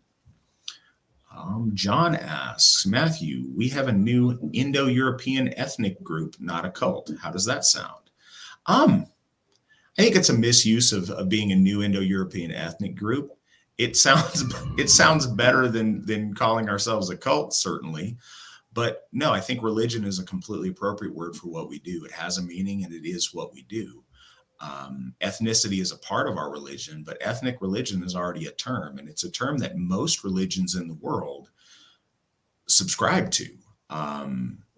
The overwhelming presence in the media and in a lot of developed places of Islam and Christianity overshadow that, but traditionally in the history of mankind, most religion has been ethnic religion. So yeah, that's what I got on that one. Rob says, Jess, your happiness at events is infectious. How do you always keep a smile and happy even when doing dishes for 100 people? To be fair, I really don't mind doing dishes for 100 people because any kind of social anxiety I feel, that's my my form of escape, is rushing into the kitchen. I don't know. I just always kind of wake up like this. I think part of it is I'm just really happy to be around my folk. Like it makes me, I'm a lot happier being around you guys than like when I wake up in the morning here by myself. I'm pretty grumpy. I'm a grumpy girl around most humans, but when I'm with my folk, I'm just happy. And I think part of that is because I'm in a place of love. I'm in a place of warmth and understanding and compassion. That's kind of how that goes. You know, if you guys haven't met Jessica in real life, she is the most bubbly, like it really is infectious. She's so giddy and bubbly and happy. And I really look forward to that. It doesn't matter what kind of day you're having, it will absolutely pick you up and make you feel better. Thanks. Column asks, and with a $3 donation, thank you very much. We appreciate it. Hey folks, happy to catch the stream today. Question from Matt. Have you ever been involved in Freemasonry, and what are your thoughts on that organization? Thanks, Matt and Jessica. No, I'm not a Freemason, and I've never been a Freemason. It's a nuanced question. What do I think of Freemasonry 200 years ago is very different than what I think of what Masonry appears to be now. Now, I don't know. It's fun to think that there's some secret cabal of Masons somewhere that have massive world dominating powers and whatnot. I don't think that's the case right now, though. My understanding right now is that most Masonic activity is old guys doing charitable stuff and being involved with the Shriners and whatnot. And that's nice that it's helping people. It's nice that it's helping kids with medical expenses. It's nice that they're doing charity. And it's nice that these guys get a club to be part of. If there's more than that going on right now, I don't know about it. Historically, though, I'm tend to be very opposed to Masonry. I think that it messed up the world in a lot of ways. I think that Enlightenment era Masonry was behind the downfall of several European monarchies, and in large part behind the French Revolution, a lot of things that I think were very detrimental to our folk in the long run. I think that the ideas that were presented that chose to completely spit in the face of and go as hard against they could the traditions and values of our folk at the time were very wrongheaded. I think they reacted oftentimes to very real concerns and very legitimate concerns, but they're throwing the baby out with the bathwater and let's reject all religiosity, let's reject authority, let's reject all of the things that have held our society together. Was very detrimental to our folk, and I think we still deal with the legacy of some of the damage they were, a part of causing. So I think I know that I'm opposed to historical Masonism or Masonry. I don't really think that has much to do with the modern practice, so I don't have very strong opinions on modern Masonry. Freyer asks, I'm from Florida. How do I join? Excellent. I'm glad you asked that. You're in a really, really good place to join. We just got our new Hof there in White Springs. Florida has a huge surge in the past year or so of members. Great things are happening down there. What you need to do is go to www.runestone.org and click on the join link, and that's how you join. If you have any questions or need any help now, when you're joining, once you've joined, what you want to do is talk to your local folk builders. You've got several great folk builders there in Florida. You can reach out to Mike Joyner, or you could reach out to Tracy Adler. Both of them are fantastic resources. We've got Lane Ashby down there. He's another great guy who would love to talk to you and help you out. But yeah, that's great. And I'm glad that's something you're looking to do. Don, what is the modern Asatru preferred funerary style, i.e. cremation or burial, and thoughts on the views on suicide? Okay, Don. So this isn't like a hard rule, but in the AFA, we tend to favor cremation. Our people, even in the pre-Christian period, have fluctuated over time and over region back and forth on burial versus cremation. But one of the things that was a specific hallmark of Asir worship, which we're Asatru, that's what we're engaged in, was that distinction of the cremation and the thought that you send the soul straight into the afterlife, in a moment, as opposed to over a long period of decay. And that was an important thing. At present, for a practical concern, it helps because it allows us to do things with your ashes. It takes up a lot of space, and sometimes zoning and other things makes it very difficult to bury human remains. But ashes get by most of that. We're doing ashes, urn interments at Odenshof. I believe we'll see what the rules are going to end up being at Thorshof, but our typical thing is to inter and to bury urns. And that's what we're going to have to do exclusively at Baldershof because of their space considerations. We're going to have a calabrium there, and that's how we're going to handle ashes at that location. But yeah, the idea of cremation burials was very important to our ancestors. It's important to us. Some of those cultures were defined by the earthenware, the earthenware urns that they used to do that with the ashes. We see a lot of the Viking era mounds. Often those were raised over funeral pyres and over the ashes of the people. They're not burial chambers where somebody's body's buried most often they're over top of ashes where a person was cremated. Jessica asks, Jessica asks, what are some things you do to help your child get involved with Asatru? And beyond that, what is one of your favorite memories of your child participating spiritually?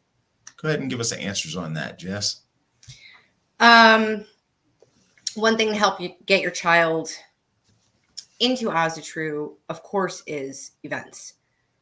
Children learn by seeing what is being done. It helps them feel comfortable. Like I touched on earlier, that was my son's connection, is not just copying what he saw, but he actually would interpret, and when he would leave an offering or want to do a toast at home or talk about the gods, that's something that he picked up from going to an event. And probably one of my favorite memories of him being involved is we were at Ostara in the south at Thorshof, the last one, and Drake went up to Svan in the bay and he asked him about the mural painting, and him and Svan talked, and then he was asking him about everything on the altar. What did this do? Why do you have this there? And afterwards, Svan came to me and he said, your son just had some of like the deepest questions I think I've ever had with a child that young before, besides my own. And I asked Drake about it afterwards, and he was going on and telling me everything that he learned from Svan. And also seeing him during bloat, Galdering, and being so focused, probably during Matt's Odin's bloat at Ostara, he was just completely encapsulated by the whole thing. And it wasn't just because of how loud Matt was being or how hard he was being on the drum. It was, you could tell he felt something. Pretty cool. All right. John says, Jessica, if you have a son, try getting him into Viking stuff like movies, toys, kids' books, as well as joining. My son already says that he wants to be a folk builder. I think actually, Matt, the last time you saw him, he asked you if he could be a folk builder. He's like, I want to be a folk builder like mommy. He obviously can't join yet under his own name until he's 18. As far as Viking related things, actually already on it, we've gone to a few like Viking festivals that we've had around. We've done the medieval festivals, basically any kind of festival, like any of the German festivals, anything I could tie into that culture. And I can see something at a festival and then I could tell my son about it. You know, hey, well, this is the relation to like what we do. Here's the relation to the holiday. There was even like a Slovenian harvest festival that happened. And I was able to tell Drake some of the relation of celebrating the harvest and how important that is to us and why it's important. Little things like that we've done. He does have like a Viking sword. He's got a sword and an axe. And he, I believed he brought it to Winter Nights last year and attacked everyone with it. Or maybe I'll start the year before. I can't remember. You did. I was assaulted by those weapons. Yeah. No, that's great. You know, being a folk builder like mommy, I think you set a pretty high bar, but yeah, we get things going. He plays his card right. He can folk build at 18 if he wants. I love doing that. Finn, will any of you celebrate Leif Erikson Day, the Viking who reached America over 400 years before Columbus, on October 9th, the week after next week? Jessica, are you planning on celebrating Leif Erikson Day? Oh, absolutely. We actually have a statue here in Northeast Ohio. It's in Cleveland, on the flats, that the who did it? It was the Scandinavian Society, or the Scandinavian Society in Northeast Ohio, or something like that. They're not really very active anymore, but they got together donations, and they had put a bust of Leif Erikson in a rather random place on the flats, which is really just like this area with like a bunch of bars and clubs along the river over there in Cleveland. But I do go over there, and I like to have a drink and just give him a hail. You know, Finn, if we had, if there was any parties or drinking to be had or whatever going on around here for it, I'm all for that. I think celebrating the accomplishment of Leif Erikson and his journey, and I think that celebrating him as a figure of American Scandinavian heritage is certainly right-headed and cool and something great to support. In an Asatru context and in a religious context, we don't celebrate him any longer. And there was a time when we did, but it was important to me to correct that, because he wasn't a follower of our faith. As a matter of fact, he was the first generation of people, himself specifically, who chose to break with our faith and our relationship with our gods. And so in a really serious religious context, no, I don't think it's right to celebrate him. But in a cultural context of celebrating our heritage, I think that, his achievement is certainly worth celebrating. I think that we get mixed up in our folk when we don't also celebrate Columbus Day. I think, Christopher Columbus was absolutely one of our folk, and his accomplishment was an amazing accomplishment. So I don't think the one takes away from the other, because I think they're so disconnected that either of those journeys is an amazing feat for anyone in Europe at either of those times. So I think those are both amazing feats to celebrate. Daniel asks, I was there to see you take your folk builder oath alongside my wife and several friends. Can you describe what that meant to you? We touched on it a little bit earlier, the incredible honor it was to do that, because of how much work was, how much of me I put into it, and to get that recognition. And it's not even really about the recognition. I mean, it's an honor. It's an honor to be seen that my accomplishments were worthy of being up in those ranks. And Heather and I actually had to make it a point not to really look at each other, because we both were going to be blubbering baby crying while we were taking our oath. So like we gave like one look at each other, and then like for the rest of it, we hardly looked at each other, because we knew if we looked too long, like we were both going to start bawling. Michelle asked, Jessica, do you practice any forms of divination? I don't really consider it a form. I'm going to say no. I don't. Reason being for that is because I feel like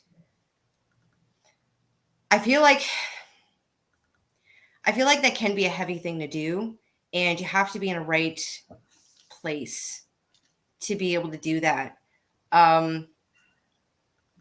Something I of course do, but I don't really think it's considered a form of divination. Really just going out into the woods and listening to the gods, listening to the earth, listening to the trees, listening to the wind. Not so much in a meditative sense, but I do it more when I'm feeling confused about something or conflicted. And I feel like there's going to be something in that wind that's going to help me make sense of whatever I'm feeling or whatever I'm trying to work through. But yeah, not really an actual form of divination, no. All right. King of Cheese, what are the responsibilities of folk builders, and what does enrollment in the folk builder program entail? So, Jessica, go ahead and tell him from your perspective on that. The responsibilities of folk builder are many. I think some people come into it thinking that it's going to be something that's going to be easy. It absolutely is not. Not in a bad way. It's extremely fulfilling, and it's extremely humbling. As far as actual things that you need, obviously a computer, good internet connection. There is a lot that we do on social media, there's emails to be answered, there's, conference calls that you're involved in. As far as an administrative standpoint, after that, you have to be able to, you need a vehicle or a reliable mode of transportation to be able to go to events, to create events, to just organize things. Bulk, you need a phone that's capable of, everybody's got wireless signal these days, but I mean, you need to be available is one of the big things. You need to make sure you're available. You need to make sure that you are able to devote time to this to really grow your area. Something that Cliff told me when I first started folk building, and he said to me, if you can give 20 minutes a day, you can do this. And sometimes that doesn't seem like a lot. And I mean, for some people, that is a lot of time, because those 20 minutes a day isn't necessarily always just sitting down at one point for 20 minutes and catching up on emails or anything like that. It is throughout the day. You have people saying, hey, I need to talk. I need someone to talk to. You always need to make yourself available for your folk. And as far as enrollment, send Matt an email or a call. All right. So I threw Jessica out there so that I could look this up for you. I will tell you exactly. So here's the thing. This got asked of me twice today to send this to various of our folk builders to give people who were interested in becoming a folk builder. This is a letter that I send out on email to any of our folks who inquire about becoming a folk builder. And I send it out so they know kind of what they're getting into. Being a folk builder is not limited to this. As our responsibilities evolve, so do the responsibilities of a folk builder. So a lot of things are keeping pace with the AFA and what the current needs are, and there's not like an end to that. But these are the things, and this is what I send out. And I put this at the top because sometimes we get folks that don't want to do this. So in bold letter or in capital letters, consistent and frequent social media engagement is a requirement because it's important in this day and age. We're spread out. It's a thing that we need to do. And then the rest of this is in just regular font. You are applying to folk build. Okay, now I need to learn some editing that I need to do on my letter. Anyways, you're applying to folk build for the AFA way, and according to AFA standards and AFA directions. Folk building is the cornerstone of volunteerism and leadership in the Asatru Folk Assembly, and can be extremely rewarding and have a huge impact on the future. Folk building can also be a lot of work, sometimes in unexpected ways. I'm writing this to give you an idea of what will be expected of the position so that you can make an informed decision on whether or not it is something you'd like to pursue. Also included will be some points about the structure of the AFA that are important to understand if you are going to take this special position. 1, the AFA's leadership is structured as follows. The first level of leadership is the apprentice folk builder. This is the position you are interested in taking. This position typically lasts for up to a year or more. During this time, we can evaluate if it is a good fit and man, I really need to do some editing. Anyways, if it's a good fit and if you consider it something that you are committed to, you will work on a regional team and will be under the supervision of the oath folk builders in your region. If you do well and are a good fit, you will be asked to take the folk builder oath and become a folk builder. The AFA folk builders are under the supervision of a Gothi or Githia, either in their region or from outside if one is not available locally. After a time, a folk builder may ask to enter the Gothar training program in the hopes of becoming an ordained AFA Gothi or Githia. The Gothar are the priests of our church. This is a very serious position and comes with a significant spiritual authority.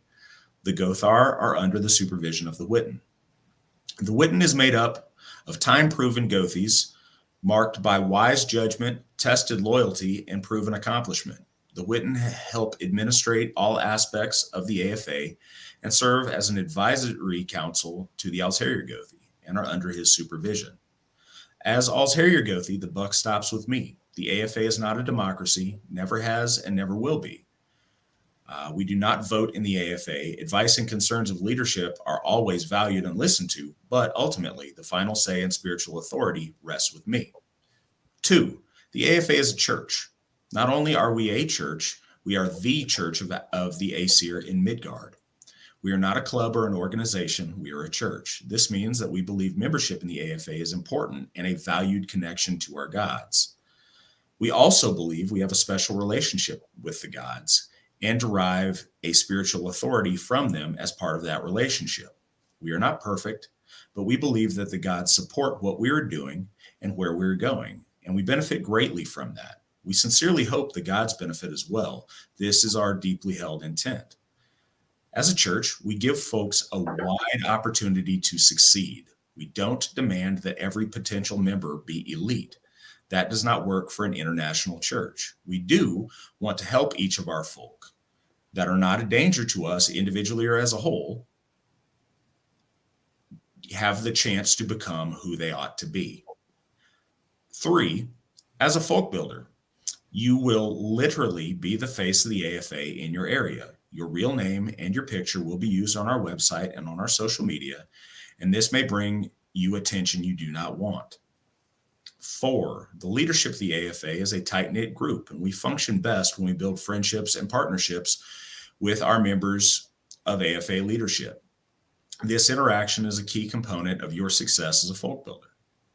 5, a folk builder's role is not confined to folk building. Folk builders are expected to help out in any and all ways necessary for the success and development of the AFA. This is within reason, of course, but the point is that there are many tasks that we need help with outside of the ones traditionally considered when they hear the word folk builder. 6, this is a small list of things that we need from our folk builders, but please remember point 5. Using our Microsoft business software and answering emails promptly within 24 hours. We have a great suite of Microsoft business software focusing around the Outlook email system. You will be assigned an official email, and it's crucial that you check this regularly. Interacting and advertising on social media. Hosting local events. These can be very humble, but are focused on real Asatru in real life and use all the internet stuff to drive people into real life practice. Maintaining the AFA database, something people, myself included, are uncomfortable with, is asking for money. Money, however, is extremely necessary, and an important part of the job is ensuring that our members are up to date on their contributions. This is not fun, but it is the reason we are able to accomplish great things. Submitting pictures and articles to the Runestone each month to show off what is going on in your region. If you've read this, whatever you decide, we sincerely thank you for wanting to help in this. And if this is not for you, there are always other ways to volunteer for the AFA. That may be more of a comprehensive answer than you thought you were going to get to that question, but since I had it in front of me, I think it's worth saying for anybody out there who's thinking about it.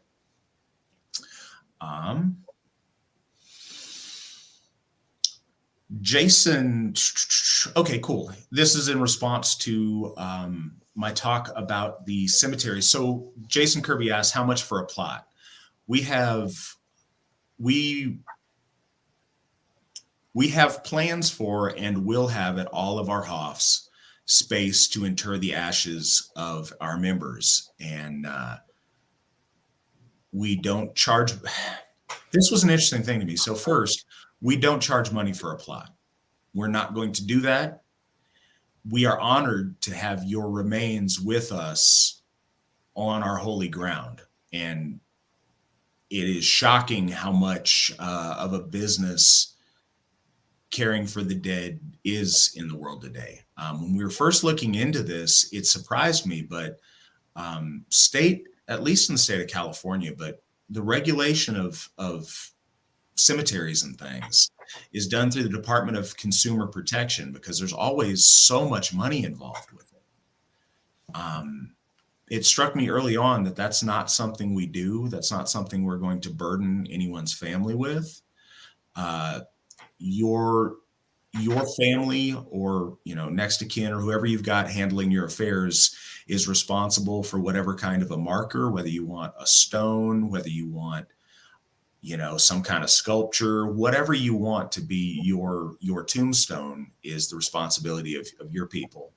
Other than that, there's no fee for your plot. We would love to have our members' remains with us for eternity.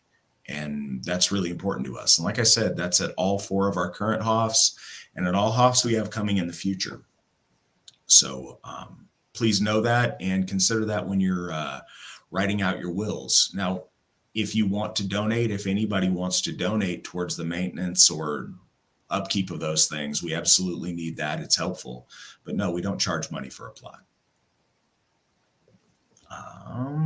King of Cheese. Matthew, where is the line crossed between brave challenge and straight disrespect? I asked because last night while preparing for bed after my offerings, I had a vision in my mind of Odin's mural, and I imagined myself standing before it, looking him in the eye, and said, before I die, I'll make damn sure that you know my name. It's only now that I worry whether I overstepped or if I'm simply brave and foolish. So, no, I don't find anything overstepping or inappropriate about that. And I also don't think it's foolish. I think that's one of the fundamentals of Asatru in general, is doing things worthy of being remembered, doing things worthy of people remembering you, and doing things worthy of the gods to take notice. And I saw there was some side talk about this question over in the chat. I suppose in one sense the gods know you, but realistically, the gods are their gods and their abilities far outstrip ours, but the smallest and least that we owe them is to view things from our human understanding and go from there and build upon them and imagine them as being the very best of people, and then all of the extra that comes with godhood. But they would have to know the name of every single one of our folk that's ever lived on this earth, and that's a lot. If they just had to know the name of every single person that practiced this faith, it's a lot to keep track of. If you think of how many people you meet at a big event, how many of their names do you remember? Doing something to stand out, and I've often thought about this because it's an ancestral faith. If you find yourself as a great grandfather to fecund children, and you have, some kind of a family reunion at the end of your days, and you've got 40 great grandchildren there from, however many different couples, are you going to remember all of those kids' names? Probably not. So wanting to do something to where you stand out above the crowd and make yourself worthy of our gods taking notice of you, I think that hits right at the heart of what the heroic ethic in Asatru has always been about. And I suggest that at your earliest availability, you come out to Odin's Hof, you stand before the All-Father, and you make that declaration. And then on top of it, that you fulfill that by making yourself worthy of that notice. But no, I don't think that's inappropriate at all. Antonio Rodriguez. In Asatru, is the sons of Ragnar are treated as heroes or some kind of way they are praised? Institutionally, no. Individually, I believe that people raise a horn to a variety of people from history, and certainly Ragnar's sons and Ragnar himself get horns raised to them. Very often, it was kind of an anecdote. Steve McNallen, our founder, and in the first Alsherjargothi of the AFA, was telling me that back in the early days of Asatru, before things had gotten very solidified, people were very commonly raising horns to Ragnar and to various historical Viking personalities. Now people tend to raise horns more often to their own personal ancestors or people that they actually know and have stories of and have a deep personal connection to, which is kind of an evolution of things. But that's the most I've got on that. Shay says, Jessica, along with AFA Folk Building, aren't you also in school? How did you find your educational path? Yes, I am going to school full time.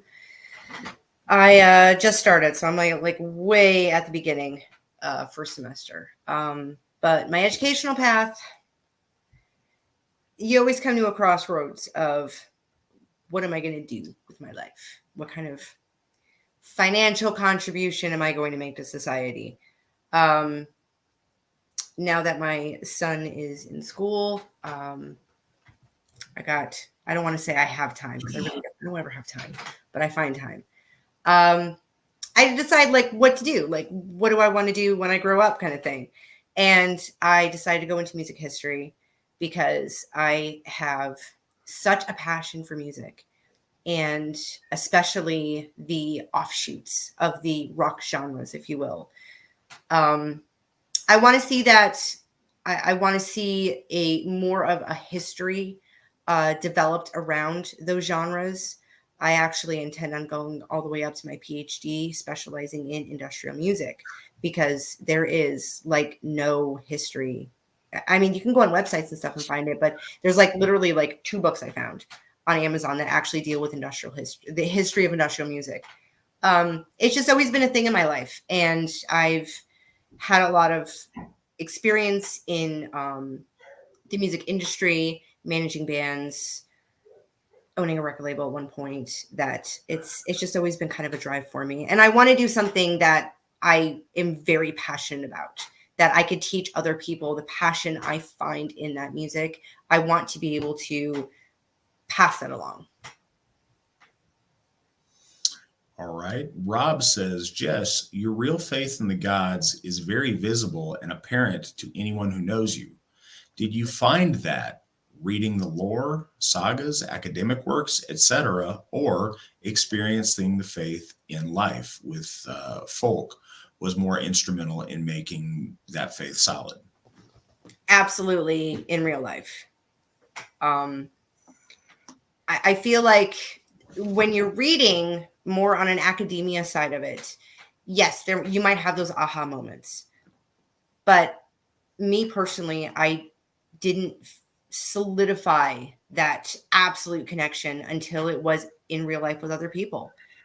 It gets deeper every time. Every time I go to an event, every time I have a bloat with folk, that solidifies my connection even more. And a lot of how I feel and how I practice is through my experiences in real life with other people. And it just, I follow my heart with it. And that's where my heart takes the most is from being around my folk. So guys, you've been with us for 2 hours. Appreciate you guys. We're down to our last 2 questions here. So if you guys have more questions, please go ahead and throw them up. We'd be very happy to answer them. If not, we appreciate all of your participation this evening. Nick says, Jessica, you mentioned a folklore study group. Could you talk a little more about that, i.e. what it is and how to join? Okay, so I wish I could be like more of an expert on this because I have only partaken in it a couple times, but it is run by folk builder Melissa Mills. And if you are on MeWe, it can be found on there. You could also email Melissa Mills directly and mills@runestone.org to get more information on it. There is a specific time every week. I know it did actually recently change, but it's something, it's in the evening when everybody gathers. Tuesdays, maybe, depending on your time zone as far as the time. They are focusing, thank you, sir. They're focusing, I believe, oh, or Sarah. Yes, Sarah. I'm sorry. Thank you. Because I've seen you post things in there about it a lot. It's been some time. I know at one point they were going chapter by chapter on a specific book, and I don't want to say it's a book club, but it is something that helps people so that everybody's kind of on the same page and all studying together. All right. So Bobby asks, outside of AFA duties, what hobbies do you both enjoy doing? Jess, go first. Well, we did touch base on my hula hooping obsession. As far as hobbies, I loved crochet. That's probably my biggest, like, at home when I have time hobby. Unfortunately, I don't have a whole lot of time outside of everything else that I do to really sit down and do it too much. But I am working on a cool stained glass style Afghan that I hope to have done, I don't know, in a couple years. At the rate that I'm going, it's going to be up for donation at a Hoff auction at some point, sometime in the next year or so, when I finally get it done. Matt, what about you? So,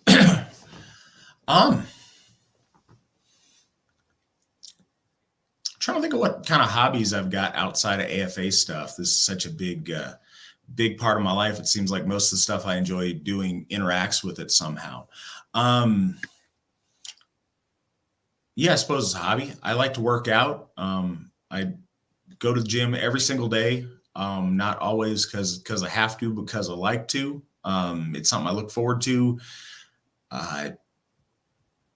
Always been important to me. It's been a big tool in helping to, like, literally forge myself into the man I want to be. So it's not just a health thing. It's really important to me to keep my personal standards high and to try to, in a very tangible way, better myself. And I just like doing it. So many people, when they go to the gym, don't like crowds, and everybody will complain. And I only like to go to the gym at these crazy hours where nobody's there, because I love crowds at the gym.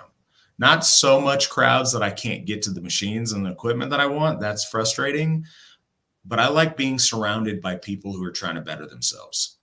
My gym's really cool. We've got ranked bodybuilders there, ranked powerlifters, ranked strongmen, all kind of athletes there training. So many people doing so many different things and all trying to make the best version of themselves. And it's really inspirational to be around people that are trying to better themselves. So I just really like going to the gym. Also, I study Danzanryu Jiu-Jitsu. I do that. Depends on the week, and I'm getting older, so my joints hurt sometimes, but usually twice a week I go train at the dojo. I got my brown belt at that. I'm trying to work on getting my black belt. But that's something that I enjoy doing and do a lot. Doing that, I really like to read. I like to read historical things. I also like to listen to historical books on tape while I'm working out or while I'm driving or doing any of the things I'm doing. So I think those are probably the non-AFA hobbies that I have. Looking up here, I think we have a couple of more questions came up during this. Rowdy Dude, as a new member, what is the best way to introduce myself and meet other members? Jessica, what advice you got? The best way is obviously in real life. Get in contact with your local folk builder.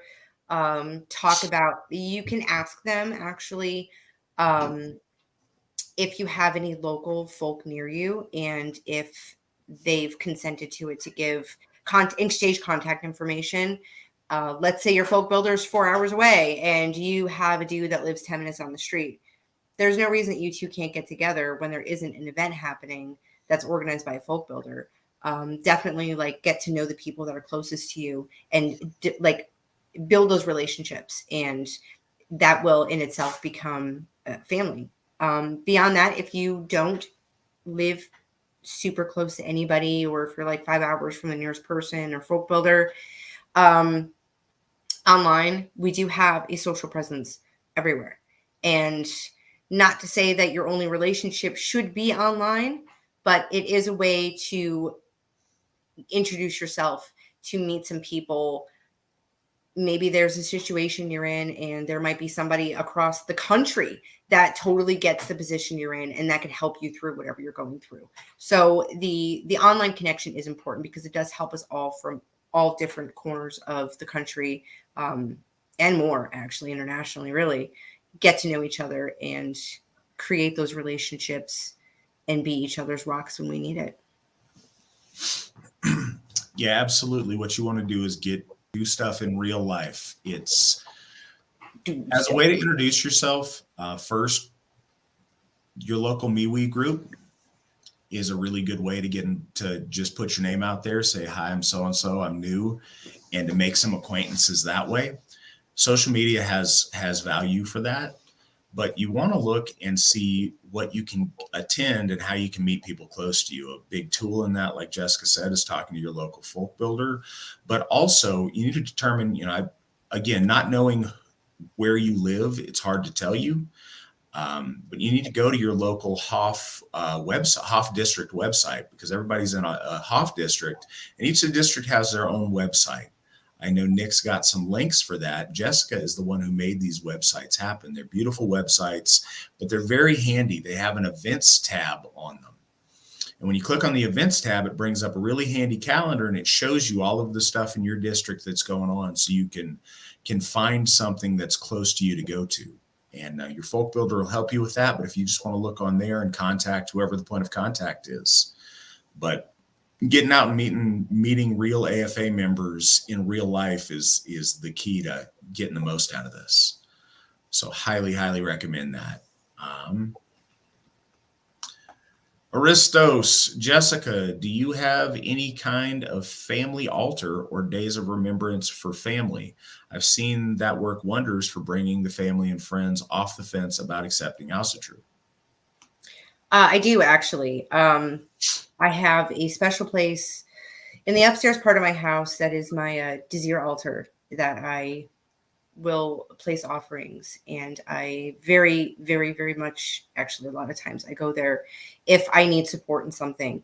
Throughout my house, though, I've got pictures of my family, my ancestors. I teach them to my son. Same thing as Matt. I've got the stairs with all the ancestral pictures because I just love that. It was like kind of a historical thing with my house because I'm in a historical house, but I love that. I love walking up the steps and seeing not only just my family, but the branches that go off of that from mine and my spouse's family. And my son's always asking questions, and that for me is very special. So yes, throughout my house is really just an honor. Not even just through pictures, even pieces of furniture. I have pieces of furniture from my grandmother and my great grandmother, pieces that were brought over from England when she came to the country, and that I hold very special because it made a journey and it lasted through this time, and I can always think of that person. All right, well, guys, it has been great spending time with you this evening. I appreciate those who donated. Thank you guys very much. Everybody for participating, for your questions, for your enthusiasm. Thank you so much for being here. And our special guest, Jessica, you were awesome. Thank you so much for being on tonight. And I look forward to seeing you here in a couple of weeks at Winter Nights. Yes. Thank you. Good night, guys. Thank you for coming and listening. And we hope to see you very soon. Okay, don't leave. So Nick just threw a graphic up that I wanted him to make, and he got it super quick. So I don't know if he had that on reserve somewhere, but kudos to you, Nick. This map that's up there tells you where your district is. So the red on here is Odenshof district, and for international folks, we could answer that as well. But for folks in the United States, red is the Odenshof district. Blue, or actually, I'll go in order of the Hofs. Orange is our Thorshof district. Michigan Upper Peninsula people, I know that geographically it doesn't necessarily make sense for you, but I didn't draw the lines of your state. That's not my fault. Baldershof is the blue. If you're in any of those states, you're in the Baldershof district. And our newest district, the green district down there in the deep south, is Njordshof district. So there you go. Hopefully that is helpful. And each of those, like I said, corresponds to one of the websites that Nick threw up for folks. All right, guys. Well, thank you so much. And until next time, hail the gods, hail the folk, hail the AFA, and remember that victory never sleeps. Bye.